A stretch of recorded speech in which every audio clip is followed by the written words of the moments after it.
Welcome to the Lovoni and Sarah podcast, where we chat weight loss, health, well-being, recipes, weekly challenge, and do a little oversharing of our own stories to hopefully help and inspire you to squeeze a bit more juice out of life. I'm Lovoni. And I'm Sarah, and on today's episode, How to Lose Weight Eating the Food You Love, we have a very special guest and social media sensation, Benji Xavierr. Benji, welcome to our podcast, and thank you so much for joining Lovoni and me today. For those of you who don't know Benji, he's lost 100 pounds, 45 kilos or 7 stone, eating foods that he loves by creating delicious and easy recipes, which he shares with his 4 million or so followers. We've got lots of questions for you, Benji, so get ready. What we love about Benji is he's lost weight, but without fad diets, and instead focuses on whole foods. You know, being mindful of his caloric intake, but not obsessing about dieting. At least that's what it seems, Benji, for you. Sarah, Yes. you got questions? I have. I was going to say, we're going to launch into the question, but do you want to give us a very brief overview about, about your story and about what you do on your sort of social media accounts? Do you want to do that first before we dive into the questions? Sure. So hello, everyone. I'm Benji Xavierr. As Sarah mentioned, I lost 100 pounds naturally, no medications, no surgery, even though people love to accuse on the internet. Yeah, but right, it was of just all course. by eating cleaner and being more mindful of what I'm putting into my body and a little bit of working out. And I started sharing recipes that worked for me on my weight loss on social media, and it just kind of took off.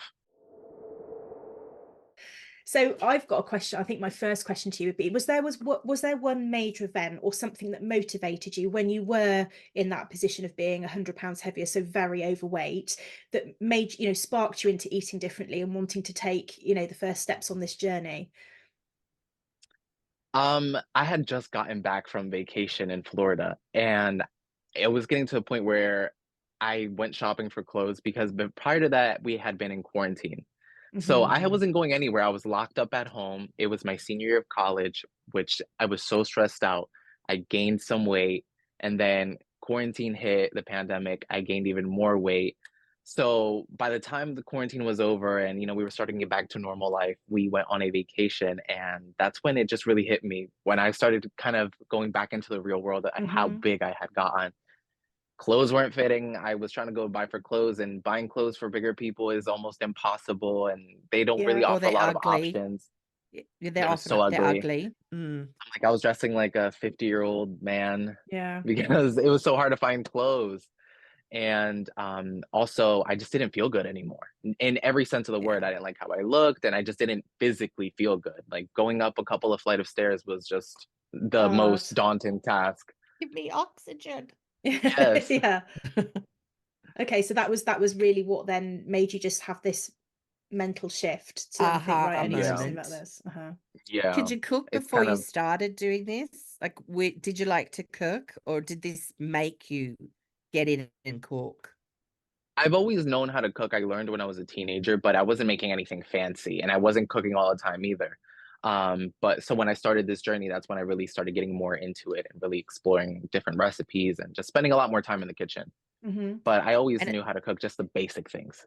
Okay. Right. Were there things that... Oh, go on. Sorry, go on, Sarah. No, you go. No, I was just say, did you have to change anything at home to help you be able to do that? So if you weren't cooking massively before, but now obviously this is something you really got into, did you have to change anything in your home setting to enable that? Oh yeah.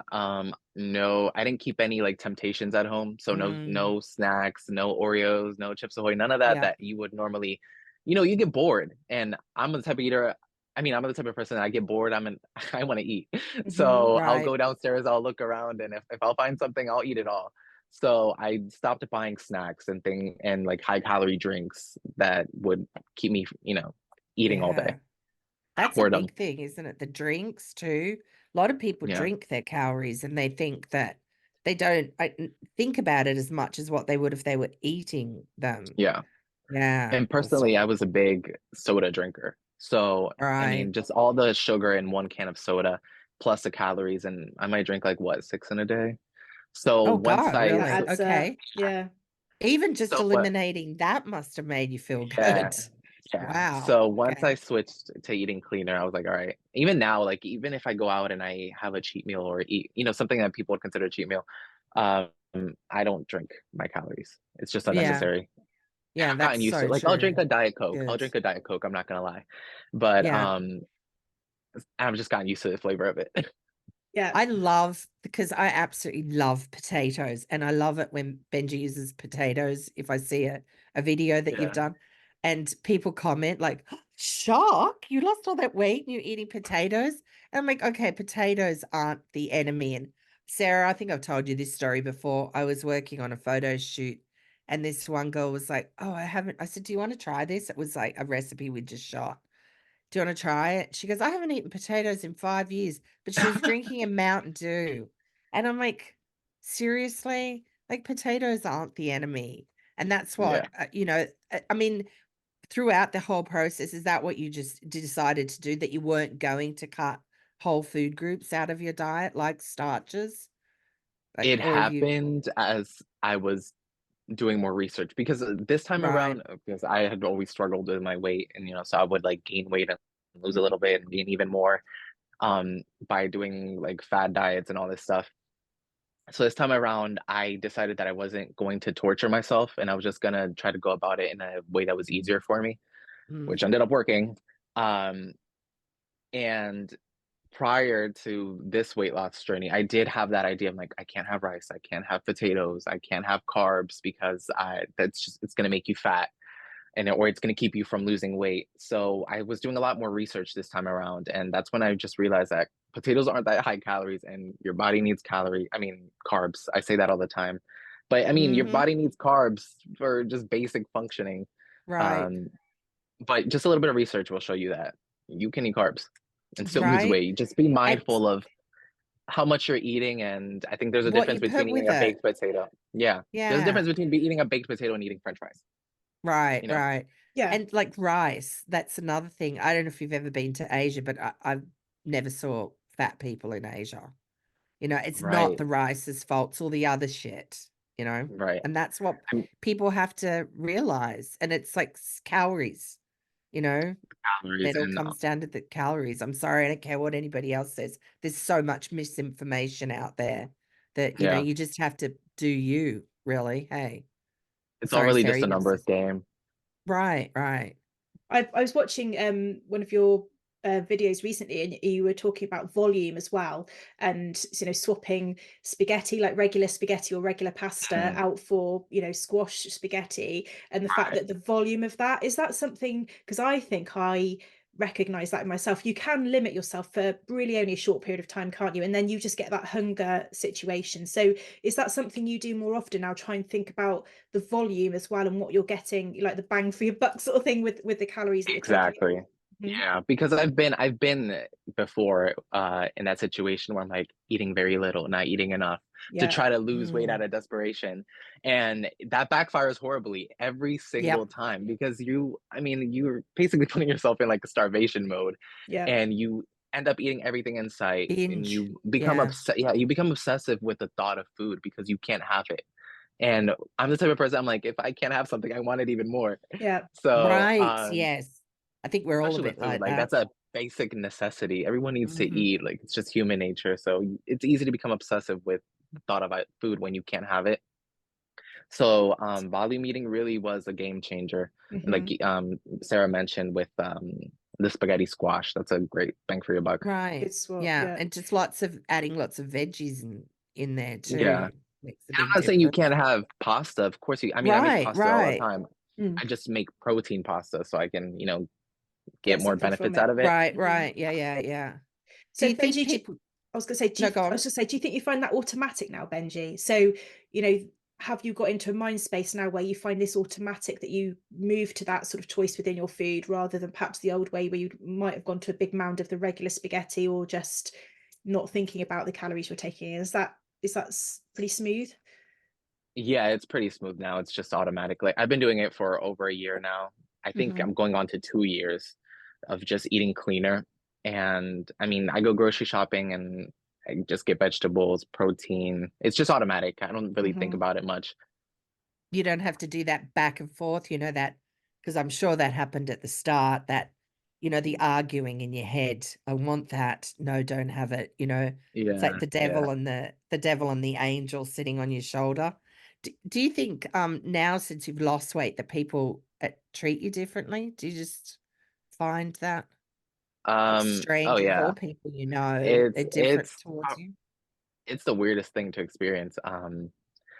I have to say I probably experienced it on a more magnified level than most people because I've been an online personality for a while now, and Right. I had an audience before I lost weight, and then Mm-hmm. I grew even more after switching my content to the recipes. So I was making like comedy content back in 2020, 2021, and I was bigger. I was obese at that time, and I went through my weight loss journey, but I continued making the same content. But suddenly all the comments started switching to, "Oh, he's not fat anymore. You're not funny." Because suddenly people, people love being fat made me funnier because I looked funnier to them. So suddenly I'm making still the same jokes, same video styles, but I just wasn't as funny anymore. Um, but that didn't bother me. I didn't care. Hmm. And Good. online and in person, I wasn't treated differently by like my family or friends, but extended family and acquaintances definitely. There's a stark difference that I noticed. Like, they would definitely make comments about me when I was bigger, and then suddenly, "Oh, you looks great. You look amazing. What did you do? Right. Right. So happy you lost all that weight." Just constant complimenting, both online and in person. And I mean, being online as a big person, you really have to have some thick skin because people will just abuse Did they you for really? existing. Oh, Did they absolutely. really? Yeah, see, I didn't know. I originally saw you in one of your videos where you were cooking. I didn't Mhm. know.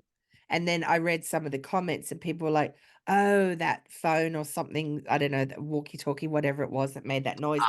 Oh, Yeah, now I get it. That's who he is, right?" So yeah, I yeah. didn't go back and see it, look at the old stuff.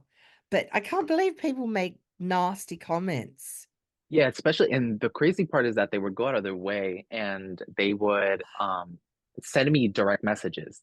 Like direct messages just call me like a cow and these No. crazy things. I never really cared because What? yeah.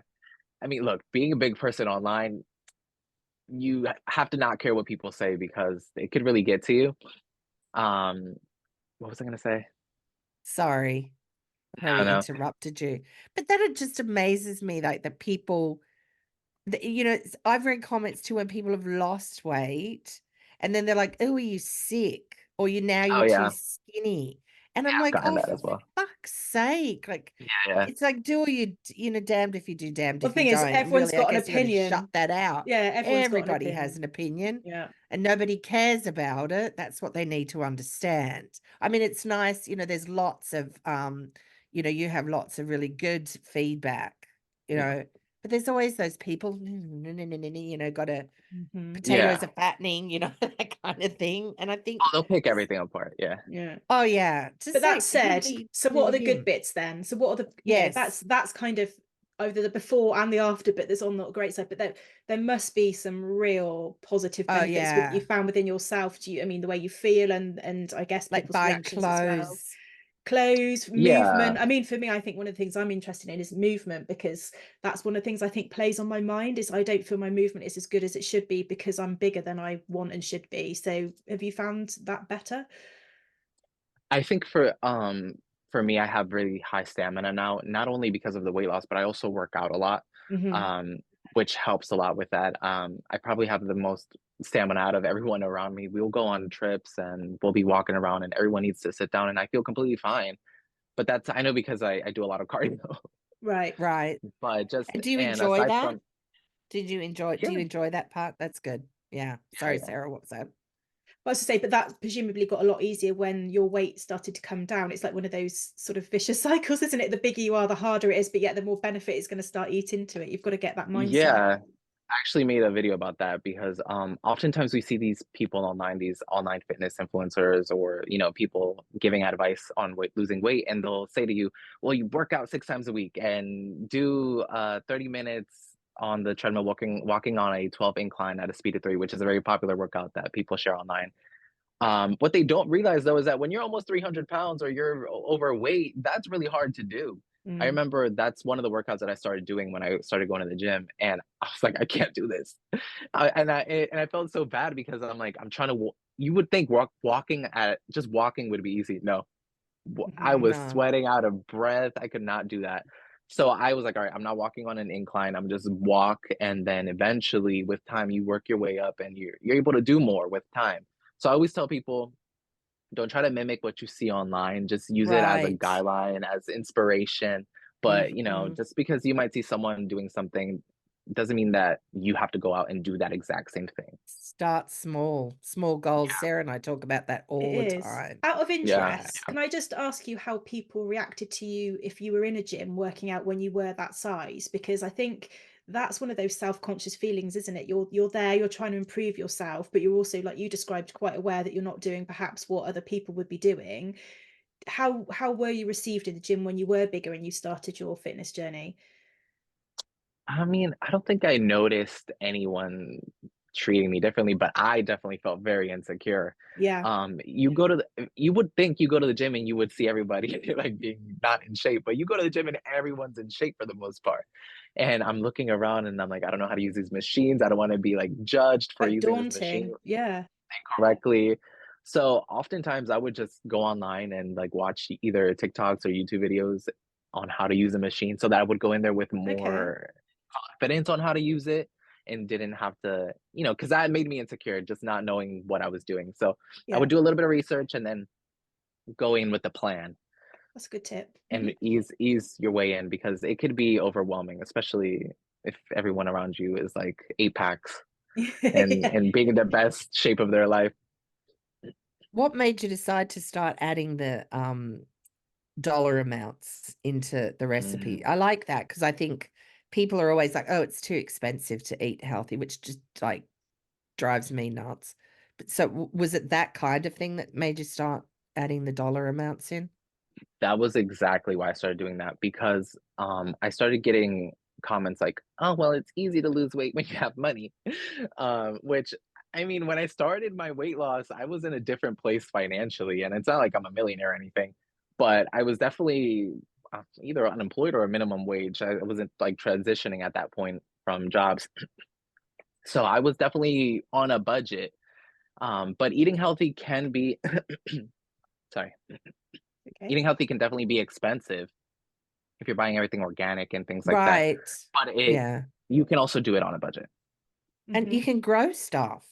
That's what I do, Yeah. we grow like lots of things in the summer months, right? Yeah. Obviously, New Jersey, Indiana, you can't do that year round.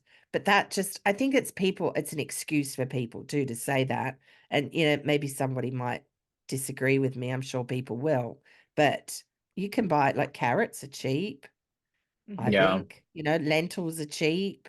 Hmm. Making, chickpeas, and I you can guess it's make your own it's that hummus for. adjustment to the recipes that you're cooking and the food choices that you're making, isn't it? So Right. if you Yeah. try and replicate some of the meals that you were having before that weren't calorie, conscious, and try and replicate that Yeah. in a healthy way, that can seem expensive. But if you completely change the way that you're making things and the things you're looking at, I suppose it's a bit easier. But do you That and portions too, yeah, don't you? Yeah, yeah. because I mean, 3 ounces of steak, because you do your Oh, bulk the thin cooking, and steaks, so yeah. you Use thin you steaks you as well, can don't get you? like one steak, and that's a pound, and you're not going to eat that. Well, the people here do.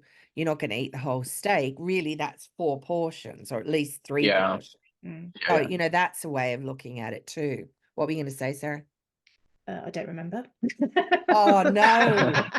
I've now got it as well. Oh no. But I asked you this. So when you started on the journey and that that mind shift, I think we've talked about a lot. Consistency is one of those big shifts, Mm. isn't it? So do you find that's something that really made that difference for you? Because obviously the food you're now showing us through the videos and the consistency that you're making these meals and the batch cooking, is that something you would give as a bit of advice for people? That's probably my biggest tip, is having like healthy food easily available to you. Because I mean, most people we're really busy. We don't have time to cook all the time. So, you get out of work, you're hungry. So, and if you don't have any, and you might be tired, you don't feel like cooking, or you didn't go grocery shopping, well, you're gonna stop at McDonald's and get something that's super high calories, and then that's just gonna set you back a little bit. Um, so I always say having healthy food easily available is probably my biggest tip. So that's why I always recommend meal prepping. And I did a lot of meal prepping at the beginning. You did. Yeah, That's a good. lot of it. I think it is, I mean, it all comes down to mindset. People can go on any sort of diet, fad diet, whatever, but it comes down to mindset and going into it with small goals. Did you set yourself small goals and then go, No, okay, that's I've some achieved that? Or did you just go, oh, there's the end, huge goal, straight I line?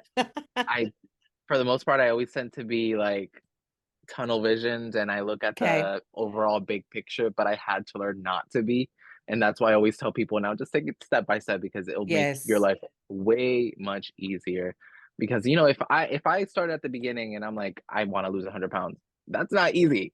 You're Right. losing between 1 to 3 pounds a week, and that's being like super generous, giving yourself 2 3 pounds a week, or 3 pounds a week. That's a lot. That's a lot, and it takes a lot of time. And I think once you think, well, I have to be on a diet, I have to lose weight, I have to be on this weight loss journey for, people ask me all the time, they're like, how long did it take you? It took me slightly over a year. But if I were to think, I'm like, I have to do this for a year, you're not going to want to do it. Right. Yeah. It seems Mhm. like the end, isn't it? It's just not in sight. That's Yeah. what we talk about. Sarah says, if I can just focus on losing a pound a week, Yeah. because It'll we're add up. learning Mhm. to not set massive goals for ourselves, Yeah. just Yeah. like you said, step by step. But Sarah said, if it's a pound a week, then by the time you get to the end of the year, if you start at the beginning, that's 52 pounds, and that's a lot Exactly. of weight. And then if you Yeah. get a bit more, that's Just a awesome. bonus. Hey, But that did that sort of picture you described there, Benji, I think it's very easy to have a bit of a perfection mindset as well, isn't it? So when you set that whole 1 to 3 pounds a week and then it'll add up. But in reality, that journey often isn't like that, is it? Did you experience that, like the ups, the downs, the slightly more challenging times? I think, could you just talk through that for people, just to explain really what that year looks like? Yeah, so I think it's all a learning curve. You learn your body, you learn about eating healthier, you learn about, ingredients and all these things. It isn't a perfect journey. At the very beginning, I didn't count calories, I didn't do anything. I was just eating cleaner and being more mindful of my portions. And that got me through the first few pounds. I definitely lost weight that way. But then it came a point where I was eating the same amount of food and still being super lenient, but I wasn't losing weight anymore. So I had to start being, all right, well, how many calories do I need to eat? Because Hmm. mind you, I was eating probably a few thousand calories a day, which had me obese. And then I reduced that. But the more weight you lose, your maintenance calories starts reducing. right, So I think I found myself in that situation where I plateaued. So that's when I started weighing my food and counting calories and logging everything. And I know a lot of people are against being not obsessed, like tracking things because it could be right, unhealthy for them.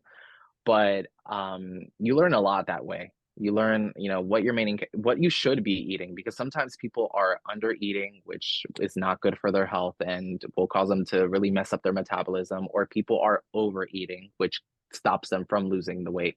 So right. just really knowing the numbers and knowing how much you can eat really helps a lot.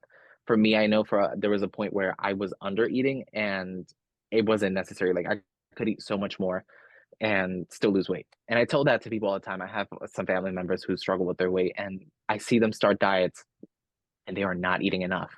I'm like, you are Right. like almost 400 pounds. You can have a lot and still lose weight. Yeah, Hmm. yeah, yeah. Yeah, And that's the thing. I think, different things work for different people. But yeah, if you keep it simple, I mean, yeah, you did lots of research and things like that, but really, you work out, you eat less, you eat whole foods, as much as possible, and, you know, don't drink lots of sugary drinks. yeah, Really, it's not that, I mean, that aspect of it isn't that hard. Of course, embarking on it can be, and Mental continuing and strength. being Yeah. committed, you need the mental Hmm. strength. But I think people overcomplicate it, don't you? yeah, for sure. Yeah. They overcomplicate it and they just end up torturing themselves, which doesn't make it sustainable. Right. Um, Yeah. that was my thing. I had been there so many times. Like I had tried the keto diet and oh my gosh, that was horrible. Now that I look at once I did the keto diet, I lost like what, 20 pounds on that, and then I wasn't able to go back on it because I hated it.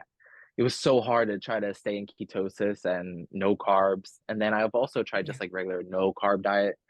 That sucked. So, when I started this weight loss journey, I was like, no, I need to just be more realistic about it and still have foods Hmm. that I enjoy and make healthier options and have alternatives instead of cutting out entire food groups and just being way too restrictive Mm-hmm. because that And didn't work for me. not eating all the time too, because a lot of people, or generally speaking, statistics show, this is from study groups, that people eat like constantly, are putting food in their face over the course of the Yeah. day, 15 hours a day. I mean, that's a lot. That doesn't give you gut time to rest. So I think that's another Yeah. thing. And that's not a particularly hard thing to do. It's not cutting whole food groups out of the diet. It's not spending 3 hours in the gym. Just, I'm not going to call it intermittent fasting, because it's not that. It's just like, don't eat Hmm. all the time. Hey, Yeah. I think lots of us just mindlessly, even if it's good stuff, you don't always need to Yeah. be shoveling food in your face. So would Yeah. you And would you have one top tip that you would then like to potentially just to leave with people then that are thinking or are on this journey themselves? What would your sort of one takeaway be for people to keep in mind? I think I have two. Go for And Yep, it's you can have more than one. not, to not be too restrictive because it's just like I mentioned earlier, you're going to want to break free from that and it's going to set you back because you're going to want to end up eating everything. And the other one that I mentioned before is have healthy food easily available to you because that will just make your life easier and it's going to make it possible for you to stay on track because if you don't have healthy food available, you're going to start scrambling and be like what do I eat? And to be honest, fast food, most of it is just not, it's high calories, all of it, high in sodium, high in sugar. So having healthy food easily available to you, Okay. meal prepping. I have to just add one in there too, that people need to cook for themselves. That's another thing. I think Yeah. that way what's in your food. You can get whole food, and just you have to get into cooking. I Yeah, think people need to do that and move their body just a little bit at a time. Mm-hmm. 10 minutes exactly. a day, 15 minutes a day, and then work on that. But, people that don't cook need to start cooking for Start. themselves. Yeah. I get a lot of comments all the time where people are like, I don't have, well, I talked about it this week actually on my story. People are like, well, this must be easy for a single person, but I have like 15 kids and a job and all this stuff. And like, Get look, I up understand we all, earlier. Don't sit watching TV. Don't scroll. Get off your phone. yeah. And You I know? hate to get preachy, but then someone replied to me Right. to like, look, like if you have 2 hours to scroll on your phone, you have 2 hours to cook something. Or somebody And you said know that. what? Yeah. Yeah, and I'm like, Yeah. I agree with that. I'm like, you can Yeah. take at least an Right. hour and make something. There's Um, always there's always those, naysayers and out Yeah. there. I think people sometimes, especially on the internet, they want it to seem, and I try to make it as simple as I can, but at the end of the Right. day, something like this is going to take effort on your behalf. It's going Mm-hmm. to take Right. An a lot of investment. effort. Mm-hmm. There is Yeah, no it's an quick investment. fix to losing weight. You have No, to commit and be it's a hard thing to determined do. and persevere. Yeah. So, there is no just a little magic pill. Yeah. Listen in for next week's episode, which is going to be episode 57. We are talking about focus and time management. How do you improve your time management, and what does it take to become and stay focused so you can get those tasks crossed off the never-ending to-do list? Be sure to visit lovoniandsarah.com for show notes on today's episode, and see below for the links to connect with us on Instagram and our YouTube channel, where you can listen and watch us. You'll also find the links to Benji's social media below in our podcast notes. Benji, it's been an absolute pleasure speaking with you today. Thank you so much for being Thank here. you. We've really enjoyed it. You're an inspiration, shining Thank you for having example me. You really are. of what You a really person can achieve with, Thank you. with determination and commitment. And we know that you're going to keep on inspiring others. Thanks for listening, everybody. Bye for now. are. Bye.